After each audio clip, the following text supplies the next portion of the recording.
क्योंकि आप फौजी भी रहे हैं और आप जो फौज है वो आपके अंदर है। मतलब वो कहते हैं ना, एक दफा कोई फौजी हो जाए तो उसको दोबारा जो है ना वो उस तरह की जिंदगी नहीं गुजार सकता, क्योंकि फौज ने जिस तरह ट्रेन करती है, जिस तरह अपब्रिंगिंग करती है, मतलब एक बड़ी सारी बात है। एक बड़ी खास किस्म की एक इन्वेस्टमेंट होती है एक फौजी के ऊपर।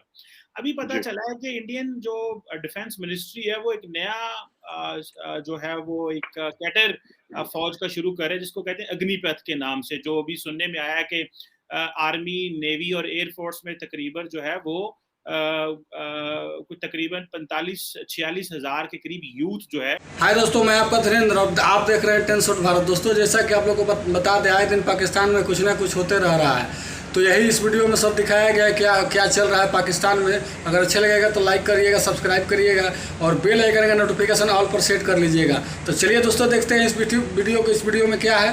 तब तक के लिए जय हिंद, जय भारत। जो कि तकरीबन 18 साल से 21 साल के दरमियान की है, जो उसको वो रिक्रूट कर रहे हैं, लेकिन इनका टेन्योर 4 साल का होगा, ये प्रॉब्लम है। तो इसमें ये जानना चाहता हूँ, और भी बहुत सारी डिटेल्स हैं, लेकिन मैंने देखा कि इंडिया के अंदर बहुत सारे जो वेटरन्स हैं वो इसके खिलाफ बात कर रहे हैं, कुछ लोग इसके हक में बात कर रहे हैं। तो आप क्या समझते हैं इसको, ये क्यों करके इसके बारे में ये क्यों करके मोदी साहब को ये करना पड़ा? क्योंकि ये भी कहा जा रहा है कि ये जॉब्स क्रिएट करेगा और इस तरह की चीजें भी होंगी, लेकिन एट द सेम टाइम बहुत सारे लोगों को बेरोजगार भी हो जाएंगे 4 साल बाद। तो आप क्या समझते हैं, ये लॉजिक क्या है? और आप क्योंकि फौजी रहे हैं तो आप ज्यादा इनसाइड द सिस्टम बता सकते हैं कि ये गवर्नमेंट की क्या लॉजिक है और इसके क्या कॉन्सिक्वेंसेस नेगेटिव पॉजिटिव हो सकते हैं। तो काइंडली हमारे व्यूअर्स को एनलाइटन कीजिए। Thank you. जी। बहुत-बहुत शुक्रिया चीमा साहब बुलाने के लिए, इनवाइट करने के लिए शो पे। चीमा साहब, जहाँ तक मेरी लिमिटेड अंडरस्टैंडिंग है अग्निपथ की, जिसमें जो पार्ट लेंगे उनको अग्निवीर कहा जाएगा। पहली बात तो मैं ये बता दूं कि पूरी हमारी armed forces, army, navy, air force मिला के तकरीबन 15 लाख की हैं। 1.5 मिलियन 15 लाख की हैं। तो उसमें अगर हम ये कहते हैं कि 40-45 हजार भी आ रहे हैं, जितने भी आ रहे हैं, तो उसमें कितने यू नो वो क्या परसेंटेज है? तो उनका परसेंटेज एक्चुअली चीमा साहब इज वेरी वेरी लो। पहली चीज तो ये है, it's a very small fraction of the army. अगर आप सिर्फ नेवी और एयरफोर्स को ना भी, ये है तीनों के लिए, it's for the three armed forces, but they are very this thing. क्योंकि 15 लाख में से आप एक तरफ 15 लाख लगा लीजिए, एक तरफ 40-45 हजार जो भी हैं इनके। पहली बात तो ये। दूसरी चीज ये है कि चीमा साहब, एक इसके जो फायदे समझे जा रहे हैं, मैं फायदे नुकसान दोनों आपको बताता हूँ। जो मैंने सुना है, जो हमारे सीनियर्स हैं, वेटरन्स हैं, जो बोल रहे हैं, मैं वो बताता हूँ आपको। फायदे ये हैं कि youthful profile, I think average age 31-32 की है, वो लेट 20s में चली जाएगी, मिड टू लेट 20s में चली जाएगी एवरेज एज। दूसरी चीज ये है कि इसमें ये भी होगा चीमा साहब आगे चल के कि वो जो यूथ आएगा ना, जैसे आपने हम लोग बात कर रहे थे रिकॉर्डिंग से पहले की, या रिकॉर्डिंग के दौरान ही आपने बोला था कि फौज एक ऐसी चीज बना देती है जिससे कि बंदे का जो है ना, उसका डीएनए चेंज हो जाता है। ठीक है। मैं आपको ऑन रिकॉर्ड, मैं बहुत बड़ा नालायक था चीमा साहब। अब आप बोलेंगे आज कौन से लायक हो गए, लेकिन जो भी थोड़ा बहुत लायक हुआ हूं चीमा साहब, वो फौज की वजह से है। सो हम तो बिल्कुल लाइफ में we were totally without compass, without direction. हम तो बड़े बाप की बिगड़ी औलाद थे। हमने तो कुछ जिंदगी में करा नहीं था, और जिंदगी में हम नॉन अचीवर ही रहते। वो फौज आ गई, फौज ने 2-4 हाथ वाथ लगा के हमें सेट कर दिया, वरना हमारा तो बेड़ा गर्क था हमारा। तो मैं अपनी पर्सनली बात कर रहा हूँ। तीसरी चीज, मुझे ऐसा लगता है कि जॉब अपॉर्चुनिटीज के अलावा, दो this figure is very small, और जब बाहर जाएंगे तो इसमें से तकरीबन करीब 30-31 हजार लोग हर साल बाहर जाएंगे, क्योंकि 25% को वापस वो ले लेंगे। 30-1 हजार। तो मुझे लगता है सोसाइटी में these people will have at least some positive role to play, क्योंकि वो जो फौज का डीएनए है वो कहीं नहीं जाता। जहां तक वेटरन्स हैं जो अपोज कर रहे हैं, ये बात सच है। Majority of the veterans have opposed it, जितना थोड़ा बहुत मैंने social media, main stream media में देखा है। And but we have to look at it from another angle. हमारा ना, हमें ये नहीं सोचना है कि वो क्या कर रहे हैं, अपोज कर रहे हैं कि सपोर्ट कर रहे हैं। मेरे लिए वो न्यूज नहीं है। मेरे लिए अच्छी न्यूज ये है कि वो क्यों कर रहे हैं ऐसा। क्योंकि कहीं ना कहीं उन लोगों ने चीमा साहब अपनी जिंदगी फौज को दे दी है। ये जितने भी हमारे सीनियर्स हैं, जिन्होंने 30-40 साल नौकरी करी, 45 साल नौकरी करी, उन्होंने अपनी जिंदगी भारतीय सेना को दे दी।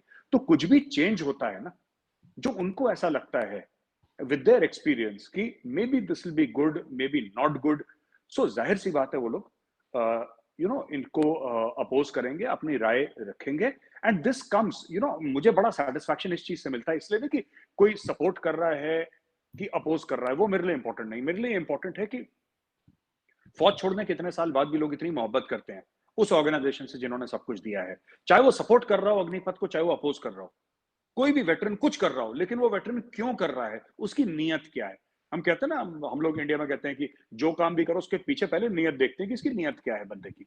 और मुझे लगता है नीयत सारे वेटरन्स की, अपोज कर रहे हैं जो सपोर्ट कर रहे हैं, उनकी एक ही है कि यार ये जो फौज है जिसने इतना प्यार दिया, इतनी मोहब्बत दी, हमें इतना बड़ा बनाया, हमें इतना कैपेबल बनाया कि समाज में, अपने समाज में हम लोग सर उठा के आज चलते हैं, हमें बनाया जिस फौज ने, विच गेव अस एवरीथिंग, उसमें कोई दिक्कत ना हो, कोई परेशानी ना हो। तो I think it is also from the point of view of love, affection and concern for the organization, which is like a family to them. तो मुझे लगता है यहां से जितने भी objections आ रहे हैं, they are coming from that space.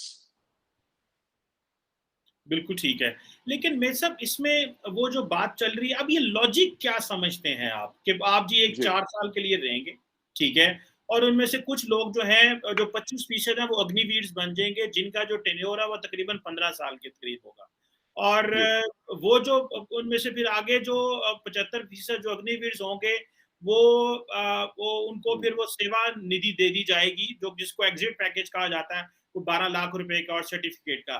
क्या ये बेसिकली एक वेस्टर्न मॉडल है? क्योंकि हम अक्सर अमेरिकन को देखते हैं, वो इस तरह हैं कि बहुत सारे अमेरिकन ने सर्व किया आर्मी में। मैं कई दफा किसी अमेरिकन डिप्लोमेट को मिलूं या किसी पॉलिटिशियन को या किसी को मिलने का इत्तेफाक हो, तो वो कहते हैं जी हम तो वेटरन है। मैं कहे तुसी कहीं वेटरन हो, आपकी समझ नहीं आई, आप फॉरेन सर्विस में है।